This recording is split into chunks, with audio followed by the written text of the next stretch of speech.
Hello and welcome to Mind Shifters Radio. I'm Tim Hayes. I'm your host for the first hour. And today is Thursday, April 24th, 2025.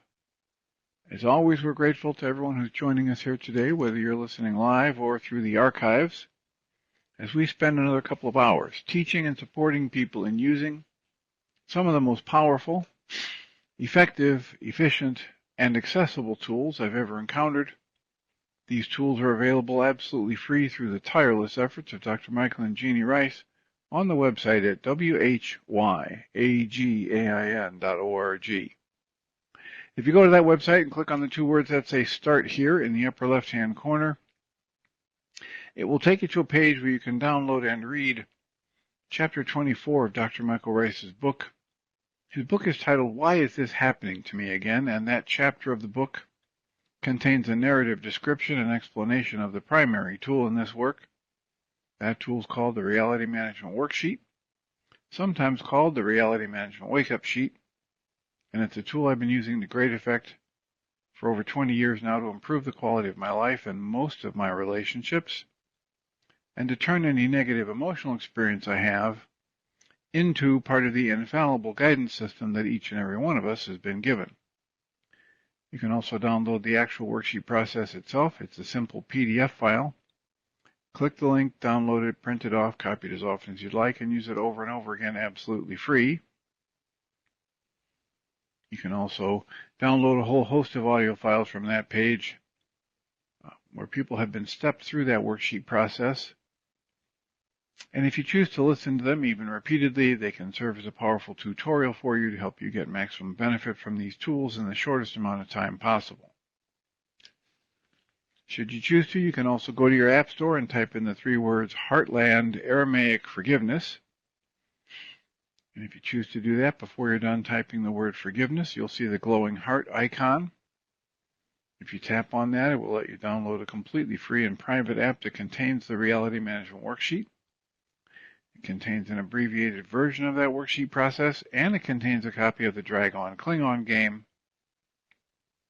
which is a wonderful way to introduce these tools to even younger audiences.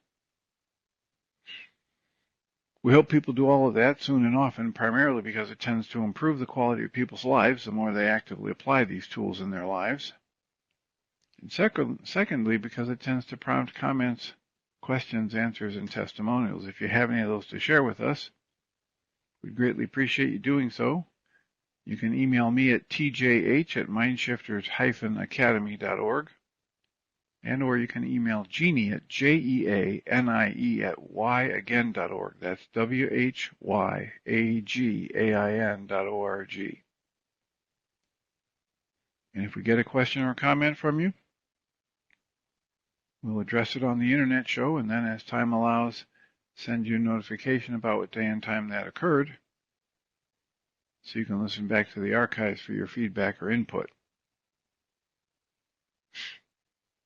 If you're listening to us on the internet at live.needle.com/mindshiftersradio, and that's needle, NEDL.com. We're glad you're here. We're glad you're choosing to spend time with us. And from that venue, you're not able to type in a comment or talk to us voice to voice. However, if you are interested in doing that, you can go to your app store and type in Needle, NEDL. It's an AI tuner for live radio. And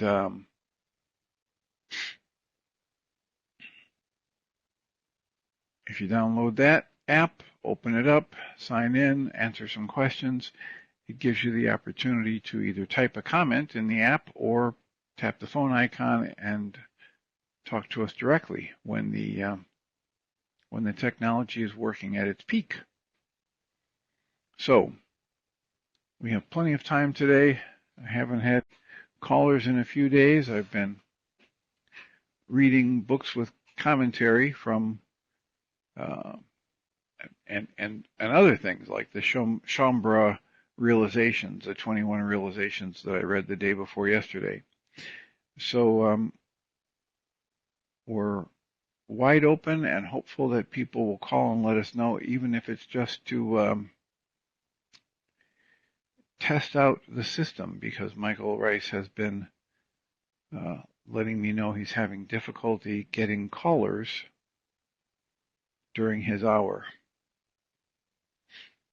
So if you'd be so kind, go ahead and tap the phone icon and let us know how this system's working. I heard the sound. Do you hear my voice? I do indeed. Welcome. Oh, hi, Dr. Tim. Okay, I'll dive in. I wonder, I remember there's a title to a Michael Singer book called something like The Surrender Experiment. Is that right? Yes.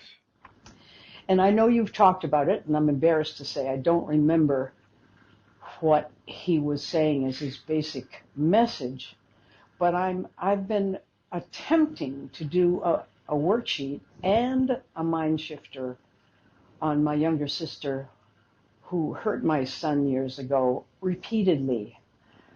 And now she's helpless, pretty helpless, and needing a lot of financial help from us and also physical help from us, like cleaning her litter boxes, because she doesn't have the lung power, the leg power. She has hurt an arm, and I'm busy trying to get my son packed up to sell his house and move. And here's my sister. So on many levels, there are reasons to do wake-up sheets.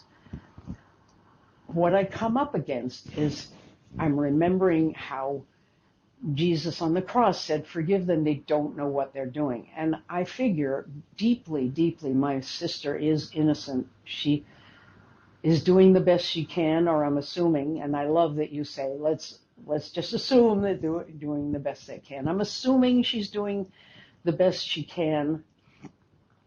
In each moment with whatever resources she has at that moment. Right, that's good. Good to add that. So I've achieved my goal of allowing to be her. In my understanding, I have achieved the goal of allowing her to be just as she is, allowing her to need what she needs, and taking a breath and positioning myself with the intent on being loving and kind and helpful. Part of me is fighting against that. I feel tightness, resistance, little voices like she should at least know what she's doing, or she should pay, or she should feel badly, or she should know. I mean, my son hasn't even chosen to confront her. He didn't even remember that sexual abuse until about 5 years ago, and suddenly he remembered it in detail. It had been buried. And so it all came up at once, and he has thought of talking to her, but has not, doesn't know if there's any purpose. She would probably deny the whole thing. She has a way of believing her lies. She has lied a lot and stolen. She used to steal off my dad's bureau, toys from friends. Well, now, as you go on and list those things, Yeah. what you're going to be doing is basically listing things that every human being has done, either in deed or thought. Yeah. So Okay. what are you gaining by listing the litany of things that she's done that weren't perfect over the years? What's the goal here? Good question. Somehow, if she realized and apologized, confessed, I might feel differently. I'm not sure. But that isn't the ultimate goal. Is for me to love and accept her as she is, no matter what, whether she confesses or acknowledges anything at all. I hope that makes sense, but I think... Well, but the idea is, in this work, we wouldn't say that you want to love her. We would say that you want to be able to experience her and hold for her this evidence of her true nature as love. Yeah. And then, extend that true nature in her presence. Well, I can outwardly, I mean, I do help her and I'm friendly with her and we talk on the phone and Okay. And it, so what's it happening is you're having this churning inside of you of all these yeah, negative emotions. right. And the actual truth of life is, as far as we understand it from these teachings, is it's got nothing to do with her. It has to do with the thoughts you're generating Yeah, negatively about her, and those thoughts are your thoughts. So it's yeah, always got to do with you. And so the right. question has to be, what might you do in terms of using tools to uncover where's the pain in you that isn't able to, that you aren't able to, some of these teachings talk about digesting, processing, right? Mhm. Uh, Events that have happened. So Yeah. where, in your life, are you still judging yourself negatively for the same or similar kind of thing? And it doesn't even have to be that, quote, sexual abuse. It might be, disrespecting someone else's boundaries or being selfish or, having, as a result of something you did that was selfish, recognizing that somebody else was hurt by it. So it Mm. doesn't have to be, this identical verbatim thing. And yet it's quite possible that when you do the right number of worksheets, which could be an infinite number, you'll discover that you're able to release the negativity that you're basically drowning in right now. Okay. Okay, I'm getting thoughts already. So I've been alternating between doing a mind shifter and what you just said involves my doing the negative, the fight back on the mind shifter, which is I don't think I'm ever going to feel good about her or accept her unconditionally ever. Don't think it's possible. So I've got this belief in there that it's not possible, that she is there, and I have this hierarchy of sins. Some sins are a lot worse than others.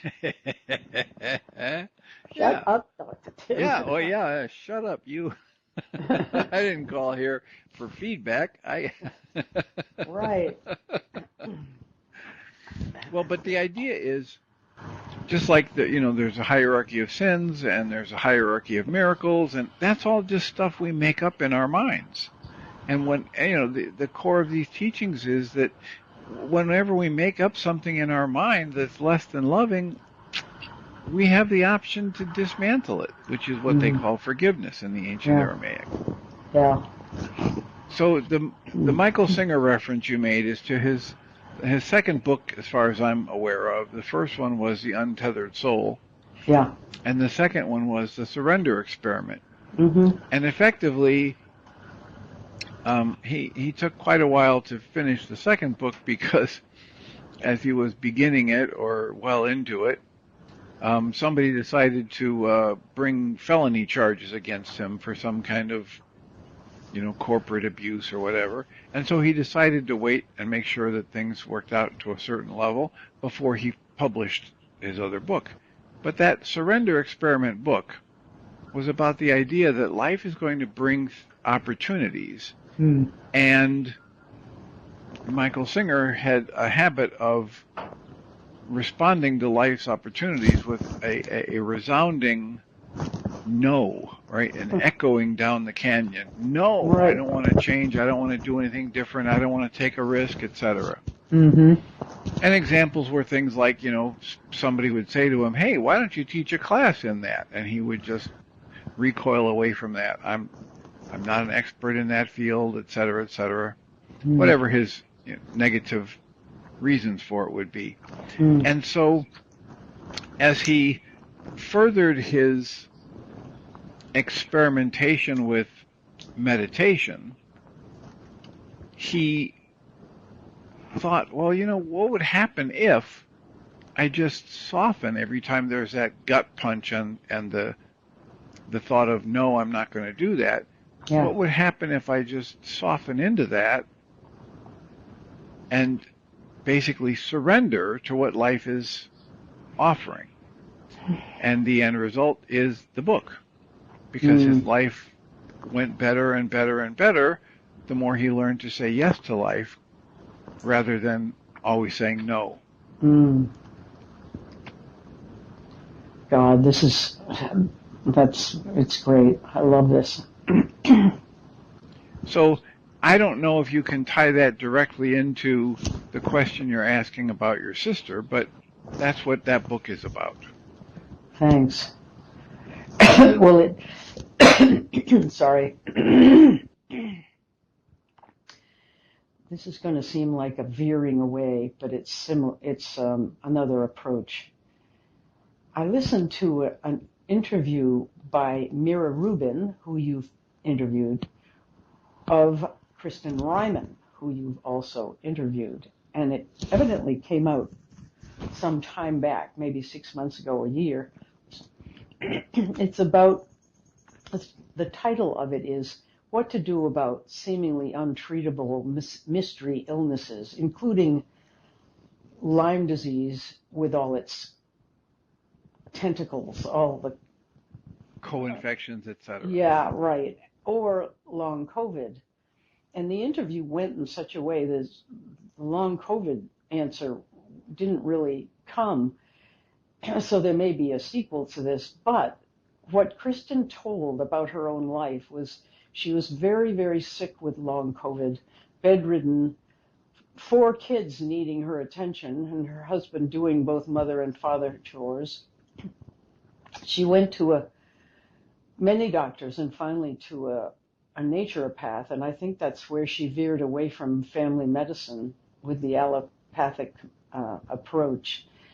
So a naturopath said to her, I'm going to ask you something. Do you want to live or do you want to die? And Kristen was flummoxed by the question. She said she didn't feel anything, but she couldn't answer the question either way. And she said, let me think about it. And she went home and went to bed and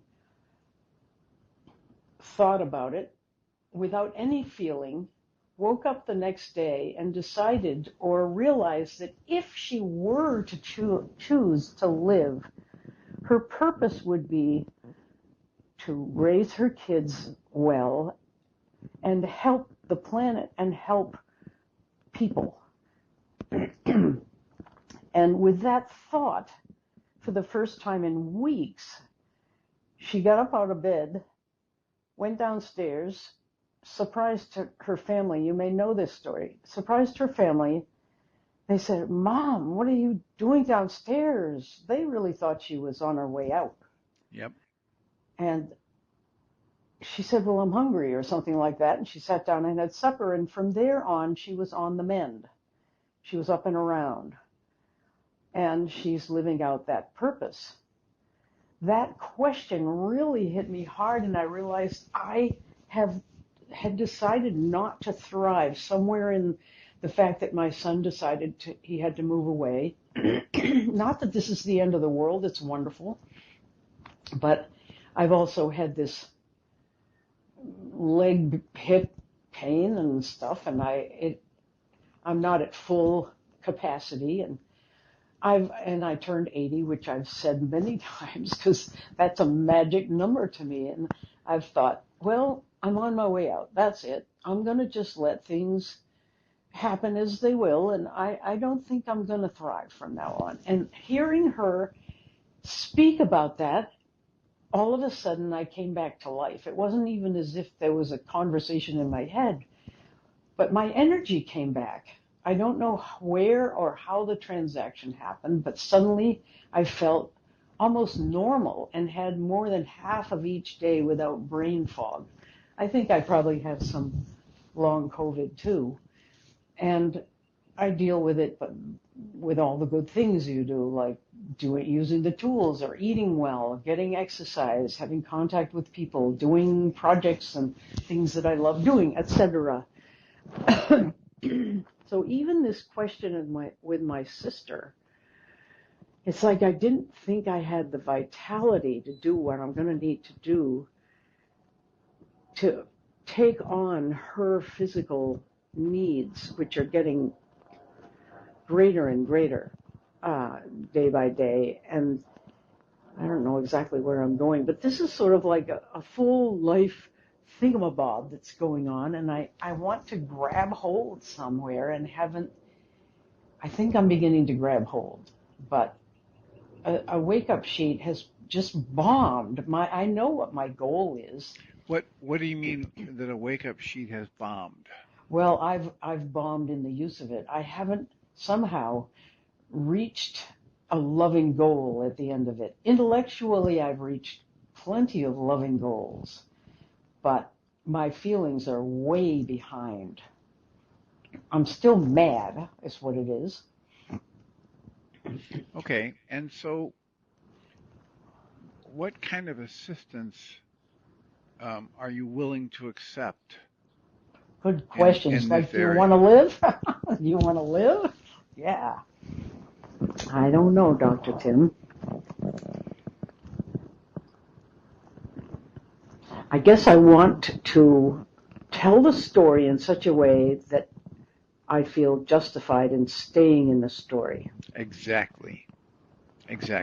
And so then, a really good question or a sentence completion that you might engage, which is, not very different from a mind shifter, right? The Yeah. targeted journaling that we call mind shifter, but Mm. a sentence completion that you might engage to good effect would be, when I finally release my anger at my sister, ... Yike. Okay, the other day, Tim and I were walking my son's dog in the park, and there are a pair of twin girls, students there, who have been dog sitting occasionally when we need it. They're adorable. These agile dancer, young, beautiful girls.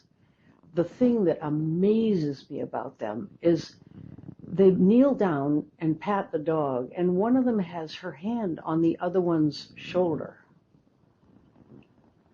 And I got a picture of them that way. And I look at that picture and I think, how can you touch one another that way? How can you do that? We don't do that. We can't do that. We won't do that.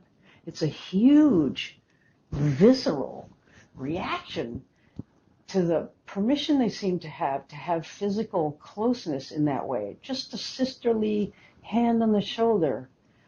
I don't know why I'm saying this to you, except it's connected somehow. The dots. Yes, I would be able to sit beside my sister and put my arm around her, in all sincerity, feel affection for her.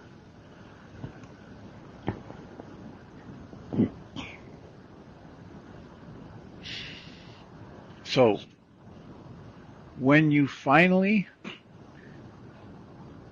release your anger towards your sister, the first thing that comes to your mind is that you would be able to touch her physically lovingly. Yeah. And so then, what does that lead you? So I have to encourage you to use the tool of the mind shifter / sentence completion the way it's designed to be used, Okay. right? So, which is that you would carve out a block of time, Yeah. without distractions, to sit and respond to that sentence completion. Mm-hmm. And the first thing you would write is what you just said. Yeah. When I finally release my anger at my sister, we would be able to have healthy physical affection between us. I wouldn't be grossed out. Yeah. That's all part of what you would write. Yeah.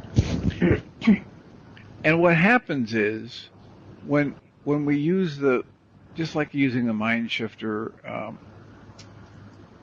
when we use a sentence completion like this, we want to be open to uncovering whatever is negative that's held in our mind.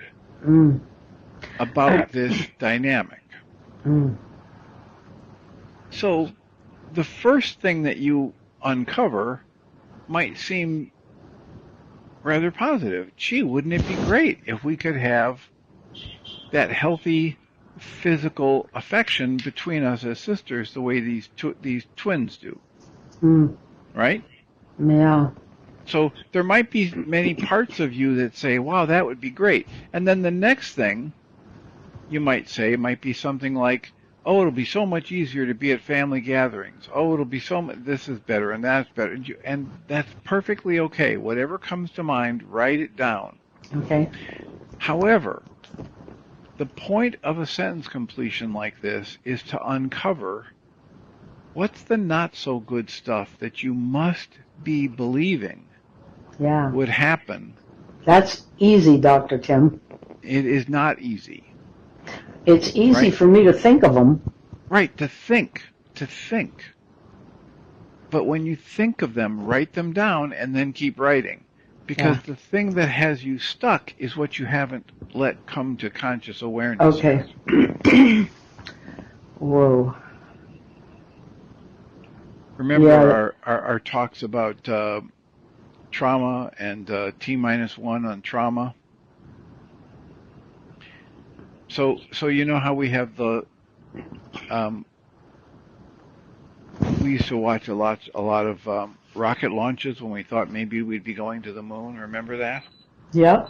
And they were, the countdown and from NASA and Right.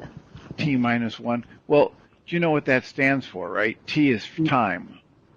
For the time of launch. The time of launch is set for 1 p.m. Okay. Eastern time. And so they're counting down to the time of the launch. I see. And T-1 and then the time of the launch. And then it's counted T+1, T+2, and now they've, 20 minutes after launch, etc. So that's how they track it. I see. All right. So with trauma, one of the useful theories about trauma is that people have the worst part of their trauma and it gets stuck.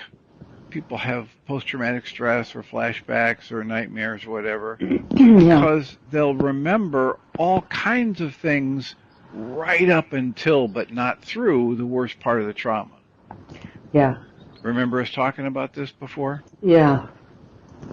And so, I was doing a workshop with some therapists that treat veterans at the VA in Evanston, Illinois, and I talked about this, and I got to that part of it, and this one young therapist said, "Now I know you're full of, BS," and she wasn't talking about belief system.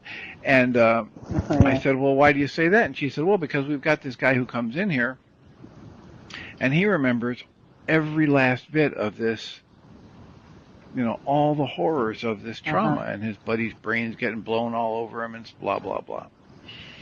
And they had a lot of Vietnam-era veterans that were going in there for whatever kind of treatments and therapies they could manage. And she said, "So I know that your theory doesn't work because he remembers all the horrors." Yeah. And I said, "Well, the theory, and nobody knows absolutely true, but the theory is that he's remembering all but the worst." And she said, "Well, what could be worse than having your buddy's brains all over your blah, blah, blah?" Yeah. And I said, "Well, for instance, they train these people to be one for all and all for one. We never leave anybody behind and all this other stuff.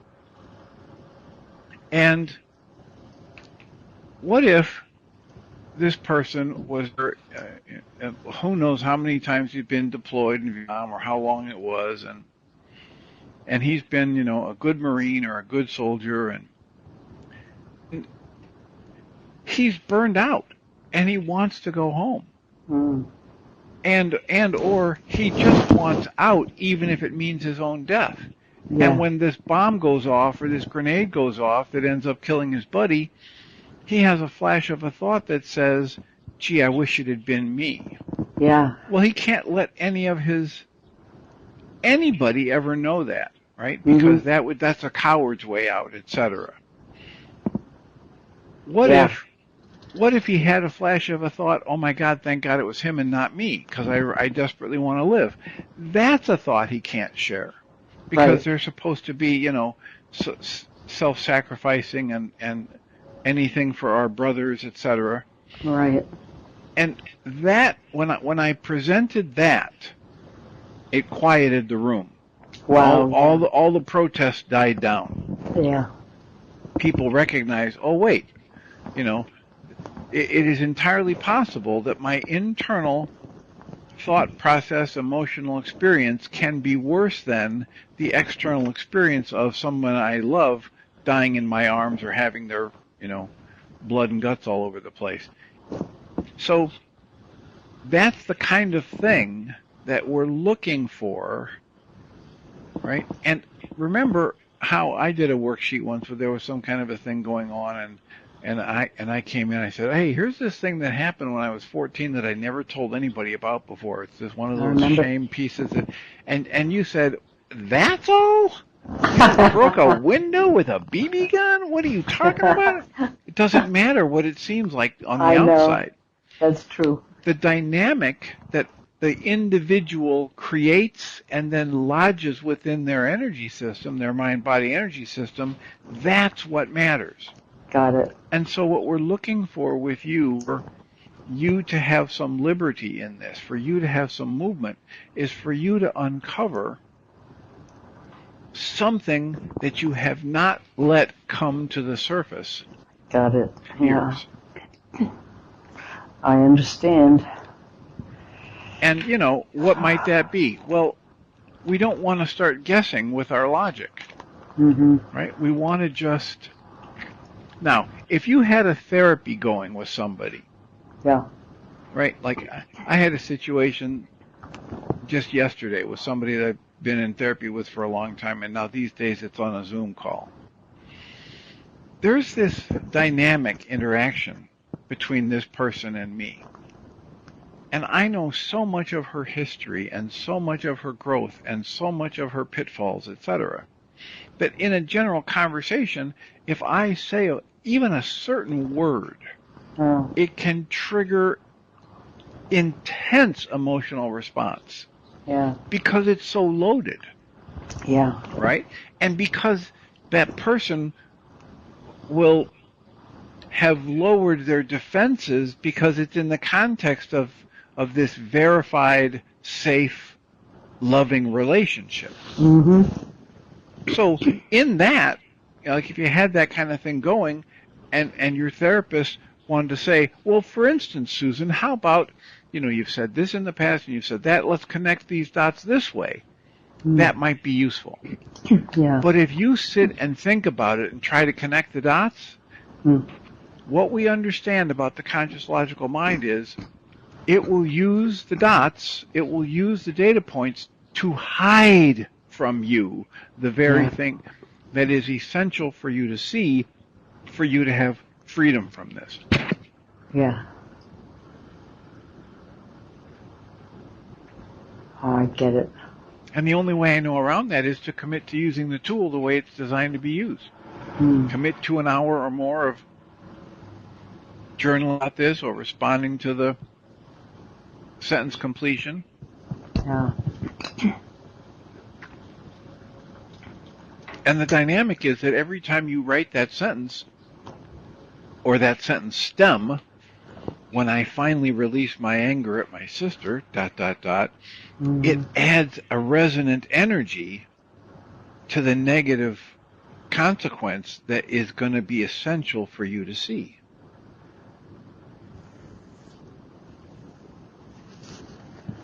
And there won't be a whole lot more that you need to do with it once you see it. Right? It's the fact that it's not visible to you, and that you're holding the conclusion that if you ever saw this, you wouldn't be able to survive, like I was holding that conclusion that, if I ever let anybody know this, if I ever looked at this myself, I wouldn't survive it. And once it is seen, it loses its power to create a sense of life-threatening urgency. That's exactly what I think it won't do. It won't provide release. It would be completely, it's like committing suicide or something. Perfect. That's perfect. Now that's what you would write there. Mm-hmm. You would write, it feels like if I let this out, if I let myself see what's behind this, it would be self-destructive. It would be like committing suicide. It would be, and the list will go on. Yeah. It's just going to uncover something that can't be contained. I think I mentioned a time once I had somebody in a session. This is over 15 years ago now, and it could be as many as 20 or 25. But she was in the session, and I asked her to do a simple visualization exercise, and she said no. And I said, okay, well, that's clear that you don't want to do that, and that's fine. I don't want to push that. I said, so let me just ask for you to be aware of this. What is it you think would happen if you let yourself do this simple 2 or 3 minute visualization exercise in my office here, in the safety of my office? And she said, well, my family would be torn apart, and some people would die, and some people would go to prison. Wow. And I said, okay, well, then we're not going to do that. Yeah. And she thought I was like trying to do reverse psychology on her and manipulate her. And I said, so let's move on to something else. She said, wait, what do you mean? I said, well, because it's clear we don't want to do that exercise. And she said, well, why not? Why would you propose it and then withdraw it? I said, well, think about it this way. If I had migraine headaches and they were quite disruptive in my life, and I went to the doctor and I said, I really need to do something about these migraines because I'm losing, 4 or 5 days every month where I can't function at all, and it seems to be getting worse. And he said, okay, I've got just the thing for you. I've got this shot, or I've got this pill, or I've got this treatment. And it's guaranteed to eventually wipe out your migraines. However, it'll tear your family apart, and some people will die, and some will have to go to prison. I'd say, well, no thanks, Doc. I'll deal with the migraines. Right. So as long as my mind believes that is the truth of what's going to happen, it simply won't let me see what it's hiding from me. Yeah. Which is why I can sit and think about it logically for decades and never get the answer. And as soon as I'm able to convince that wounded, younger, fearful part of my mind that it's different now than when that conclusion first got reached, and I have more resources and or I have the support system available to help me face and process through this, then and only then will that fearful part of my mind yield up its contents. Does that make sense? Yeah. And how do you convince that fearful part of your mind? You take actions. You can't just talk to it and say, hey, it's okay now, and believe me, I really want to. But if you start taking action, how actions speak louder than words. What's an action? A worksheet process. What's an action? Setting aside an hour to do a mind shifter or response to a sentence completion. What's an action? Journaling on a regular basis. Holding this concept in your mind of what it would be like if you and your sister were able to exchange healthy physical affection, and watching what gets stirred up with that. Those are actions that might communicate far more effectively to that fearful part of your mind that this thing you may have been hiding from yourself for decades is safe for you to see. Does that make sense? Yeah. So where are you going with this in your mind right now?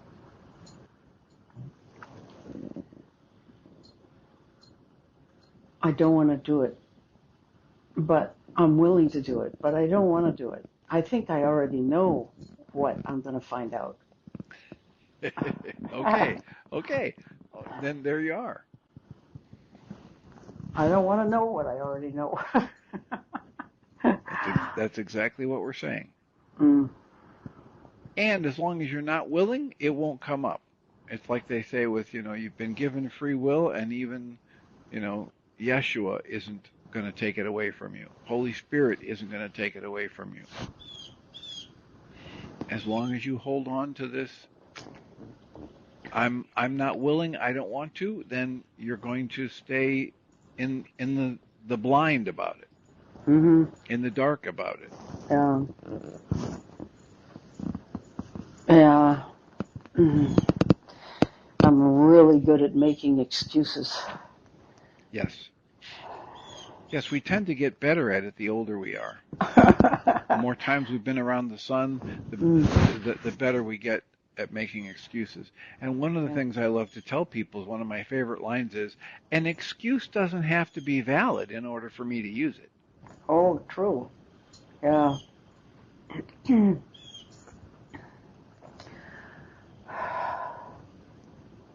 Okay, so have we reached a completion point for Yeah, this, thanks, Brenna? Dr. Tim. Okay, Yeah. because somebody else has put a hand up Okay. to call, and so Please do. Yeah.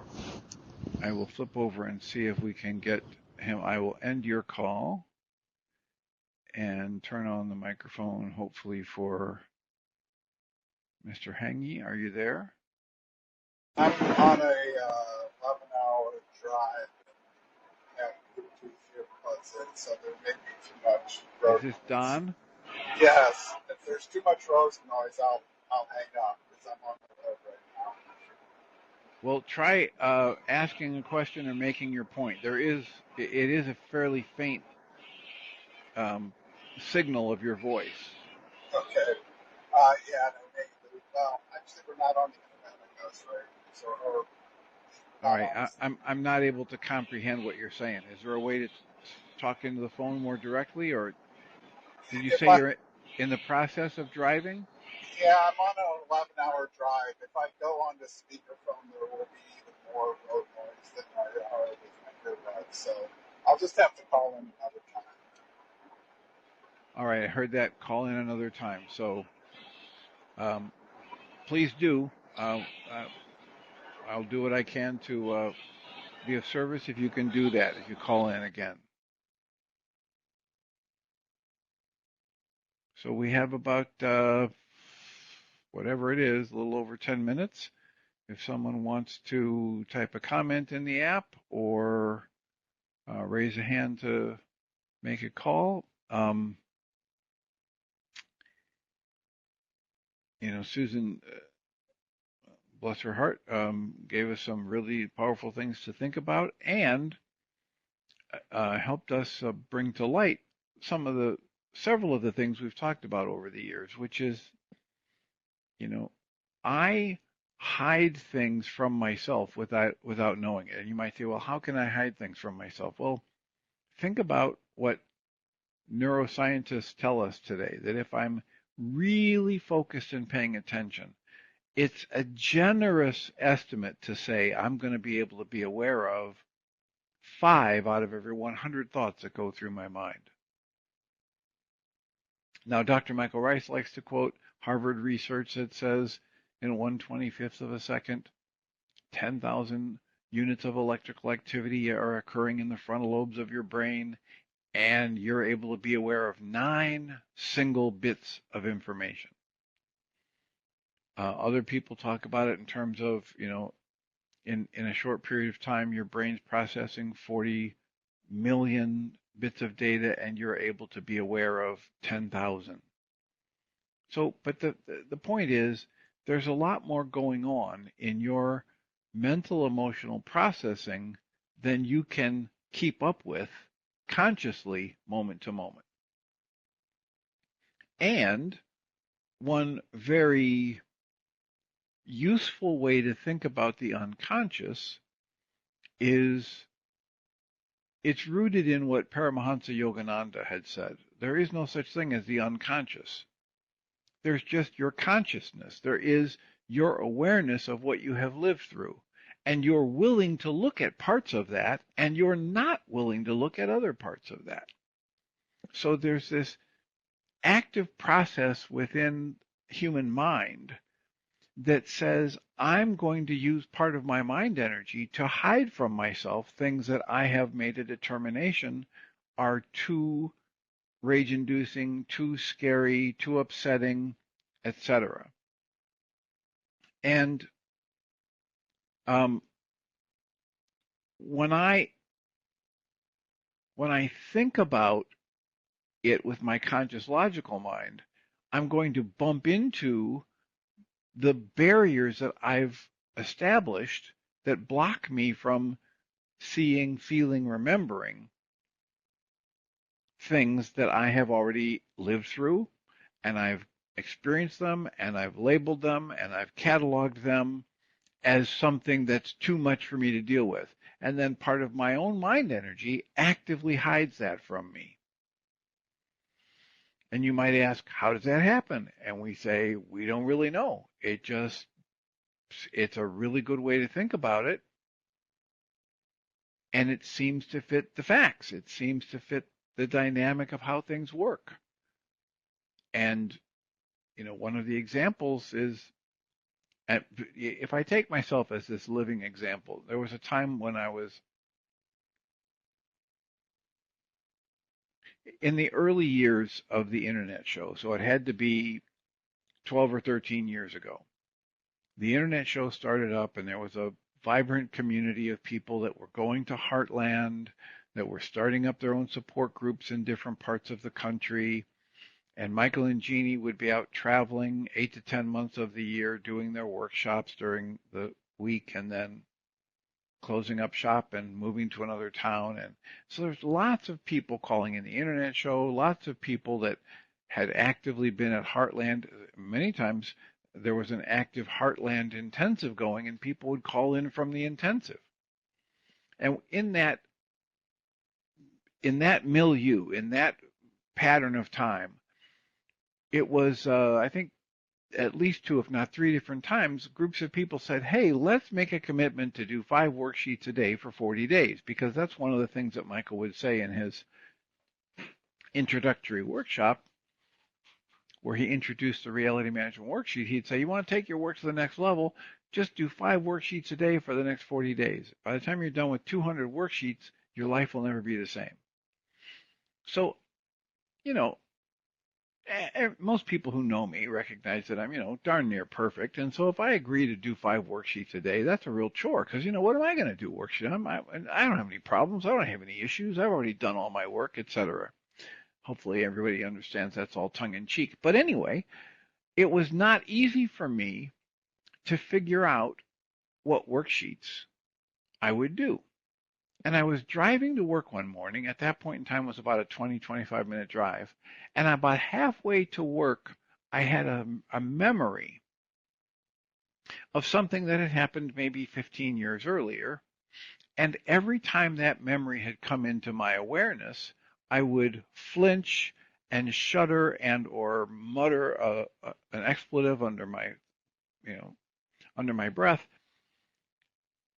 And I thought, oh, great, that thought just came to me. That's what I'll do a worksheet on. And that was one of those memories, and there'd been a few in my life, that whenever it came to mind, I would be filled with such horror and shame that I would never tell anybody about it. So I got to work, and I pulled out a worksheet, and my mind wouldn't let me remember it. So I did 3 or 4 worksheets about the weather or about traffic on the way there. And then finally, I tried to do another worksheet, and then it came to mind. And it was the memory of a time I'd made a mistake in a psychological testing report. And I walked into work, and my boss said, hey, how's that report? I said, oh, this kid's very, very bright.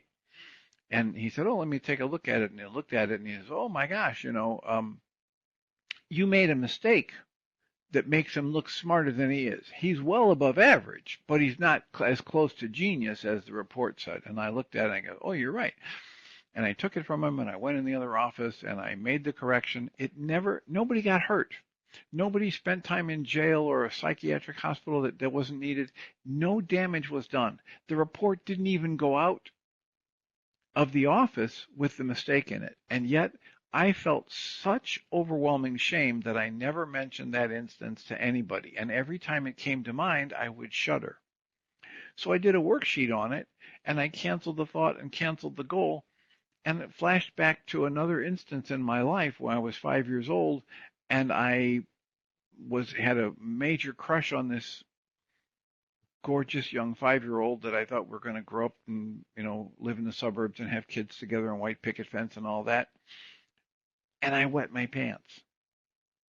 And in all the years, it would have probably been close to 50 years I'd had that memory, I never let anybody know about that memory.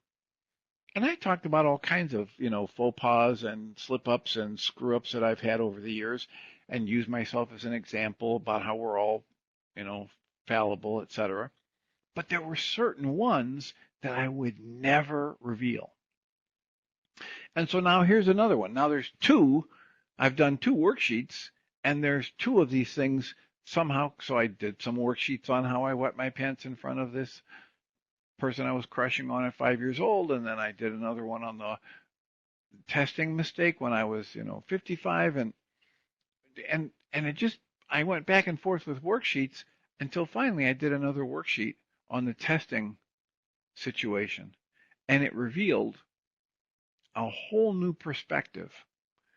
Every time I had remembered that incident, I had thought of myself and my male boss and my male coworker, and that's all I saw was there. When I did enough worksheets on it, it's like my perception opened up and I got to see that's not all that was there.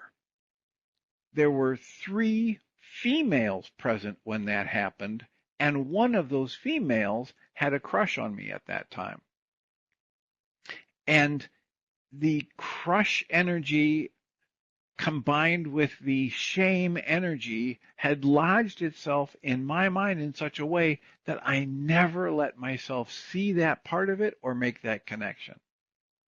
And for literally 50 years, every time the memory of my having an accident in my pants when I was 5 years old, I never told anybody about it.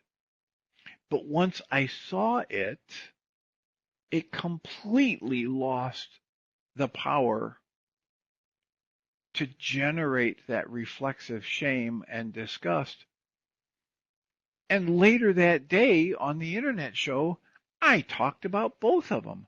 I talked about not just one, but 2 events from my past that every time they came up, my system got filled with such shame in response to them that I never let anybody know. And I talked about them like I would say, hey, it's about 60 degrees outside and sunny here today and outside of Chicago. And so we don't know that this is actually the way it works, but every time I have a dynamic like that in my life that unravels when I convince that fearful part of my mind that I do want to see what its contents are, as soon as it gives itself up, it loses its power to generate that negative emotional response in me.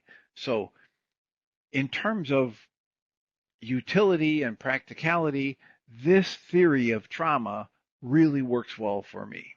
It works well in my patient load. It works well in my own personal life.